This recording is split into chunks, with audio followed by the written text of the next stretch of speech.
തെളിവുകൾ ശേഖരിക്കാനും വണ്ടി പരിശോധിക്കാനുണ്ട്. അതിനുശേഷം മറ്റു നടപടി സ്വീകരിക്കണം.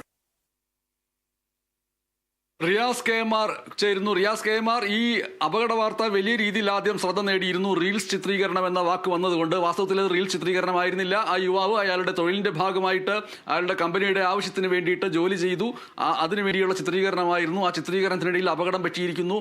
ഇപ്പോൾ അതിന് പുതുതായി വന്നിരിക്കുന്ന വാർത്ത ഇൻഷുറൻസ് ഇല്ല എന്നുള്ളതാണ്. ഒപ്പം തന്നെ വണ്ടി ഓടിച്ച വ്യക്തിക്കെതിരെ മനഃപൂർവ്വമല്ലാത്ത നരഹത്യക്ക് കേസെടുത്തിരിക്കുന്നു. അപ്പോൾ വലിയ രീതിയിലുള്ള തുടർച്ച ഈ വാർത്തയ്ക്ക് ഇനി ഉണ്ടാവാൻ സാധ്യതയില്ല എന്നാണോ മനസ്സിലാക്കേണ്ടത്?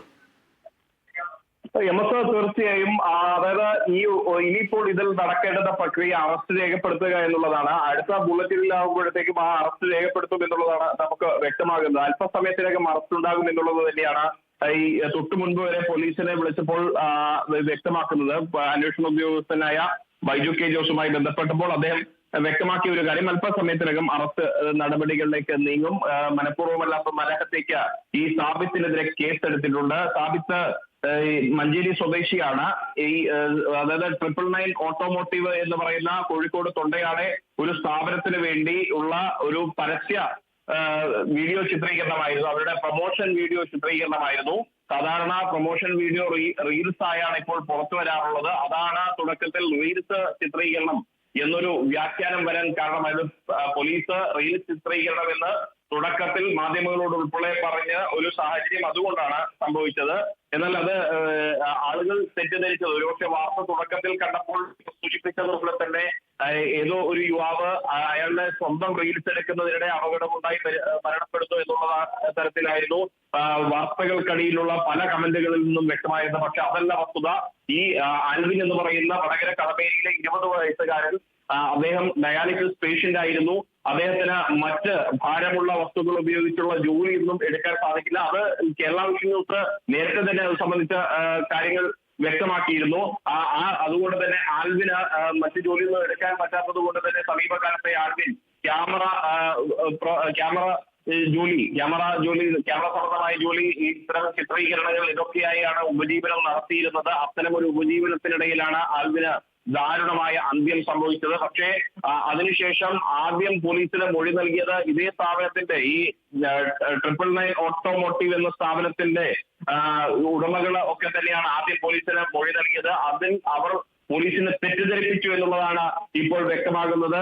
അവർ ഈ ഒരു അപകടമുണ്ടാക്കിയ ബെൻസ് ജീവാഗൻ കാറിന് ഇൻഷുറൻസ് ഇല്ലാത്തത് കൊണ്ട് തന്നെ അതോടൊപ്പം ഉണ്ടായിരുന്ന മറ്റൊരു വാഹനം ഡിഫൻഡർ, ആ ഡിഫൻഡറാണ് അപകടം വരുത്തിയത് എന്ന തരത്തിൽ പോലീസിന് മൊഴി നൽകുകയായിരുന്നു. ആ മൊഴിയുടെ അടിസ്ഥാനത്തിലാണ് പോലീസ് FIR രജിസ്റ്റർ ചെയ്തിരുന്നത്. പക്ഷേ അതല്ല എന്ന് പിന്നീട് മോട്ടോർ വാഹന വകുപ്പ് അവിടെ എത്തി പരിശോധന നടത്തിയപ്പോൾ ഈ ഡിഫൻഡറിൽ കാര്യമായ പരിക്കൊന്നും കണ്ടില്ല. മാത്രമല്ല ജീവാഗന്റെ ബോണറ്റിലും ജീവാഗന്റെ പരിസരങ്ങളിലും അപകടം നടന്നതിന്റെ ചില തെളിവുകൾ ലഭിക്കുകയും ചെയ്തു. അങ്ങനെയാണ് മോട്ടോർ വാഹന വകുപ്പിന്റെ സംശയമാണ് പിന്നീട് പോലീസിനും ഇത്തരത്തിലൊരു സംശയം ഉണ്ടാകാൻ കാരണമാകുന്നത്. പിന്നീട് ആൽവിന്റെ ചിത്രീകരിച്ച ആ മൊബൈൽ ഫോൺ കിട്ടുമോ എന്നുള്ളതായിരുന്നു പോലീസ് പരിശോധിച്ചത്. ആദ്യം ആ മൊബൈൽ ഫോൺ പോലീസിന് കിട്ടിയിരുന്നില്ല.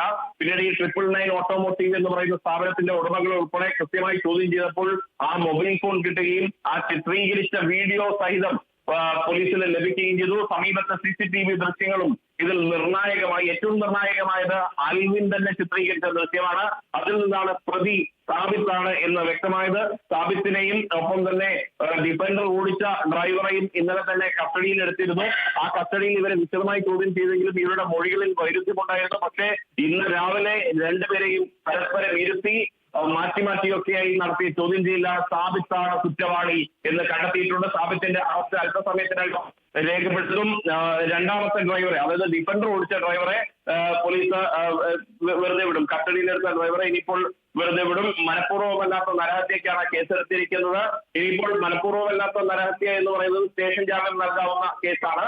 അതുകൊണ്ട് തന്നെ സ്റ്റേഷനിൽ നിന്നും ജാമ്യം ലഭിക്കാവുന്ന പ്രക്രിയ മാത്രമാണുള്ളത്. പോലീസിന് ഇനി ഒരു നടപടിയുള്ളത്, നേരത്തെ FIR-ൽ ഡിഫൻഡർ എന്ന് രേഖപ്പെടുത്തിയത് കൊണ്ട് തന്നെ പകരം ബെൻസ് ജീവാഗനാണ് അപകടം വരുത്തിയത്, മറ്റൊരു കാറാണ് അപകടം വരുത്തിയത് എന്ന തരത്തിലുള്ള റിപ്പോർട്ട് കോടതിയിൽ സമർപ്പിക്കണം. അത് കോഴിക്കോട് 1ാം ക്ലാസ് ജുഡീഷ്യൽ മജിസ്ട്രേറ്റ് കോടതി 4-ലായിരിക്കും സമർപ്പിക്കുക.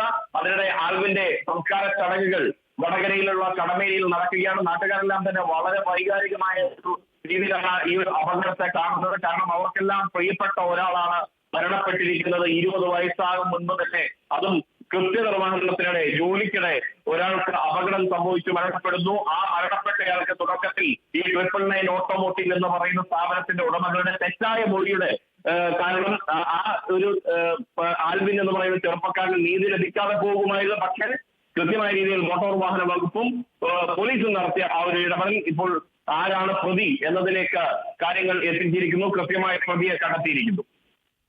ശരി റിയാസ് കെ എം ആർ. കൊച്ചിയിൽ നടിയെ ആക്രമിച്ച കേസിൽ മുൻ DGP R ശ്രീലേഖയ്ക്കെതിരെ അതിജീവിത കോടതിയലക്ഷ്യ ഹർജി നൽകിയിരിക്കുന്നു. ഈ കേസിൽ ദിലീപിനെതിരെ തെളിവുകളില്ല എന്ന് ഒരു ഓൺലൈൻ ചാനലിന് നൽകിയ അഭിമുഖത്തിൽ R ശ്രീലേഖ പറഞ്ഞു.